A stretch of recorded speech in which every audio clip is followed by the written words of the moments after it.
যখন সুদের মাত্রা বেড়ে যায় রিজিকে আঘাত আসে।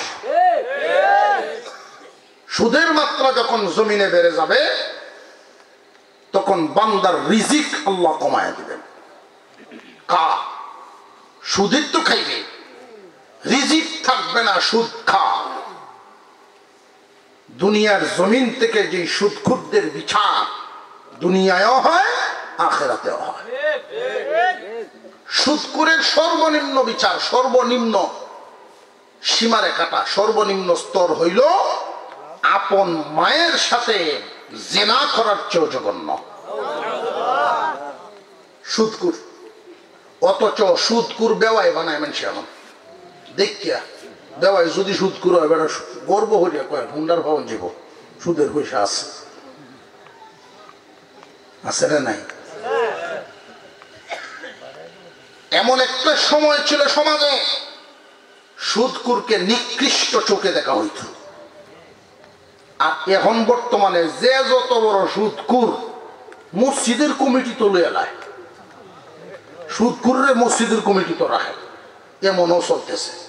আশ্চর্য ব্যাপার, আল্লাহর ঘরের কমিটি এমন জায়গা, সুদখোরের জায়গা। কুরবানি দেয় সুদখোরের সাথে মিললে, কুরবানি যদি একজন সুদখোর থাকে সকলের মধ্যে, সবার কুরবানি বাদ। আগামীকালকে হয়তো আমরা তো আগের দিন ওয়াজ করি, আমরা ওয়াজটা পরের দিন সার দোহানো তফসির হয়, ব্যাখ্যা হয়। এই আলাপটা হইব আগামীকালকে। হুজুর যে কয়ে গেল এই বালা মানুষ ভায়ান কই কুরবানি দেওয়ার লাগে, এই বুদ্ধি রেতে যাই। বুদ্ধি হলো সুদ করে মিল্লা দিবেন, সুদ করে মিল্লা দিবে অসুবিধা আছে কোনো? চুরি হইলে গরু আনছে, আন্না এটা কুরবানি দিছে।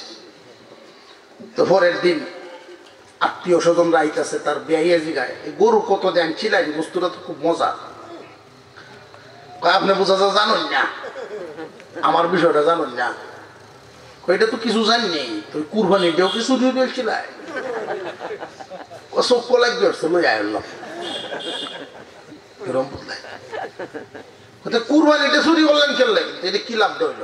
ওই মাসলা আমি জানি, চুরি হচ্ছে গুণা হয়েছে, কুরবানি দিছে সব হয়েছে। কেমন হিসাবটা মিলাইছে?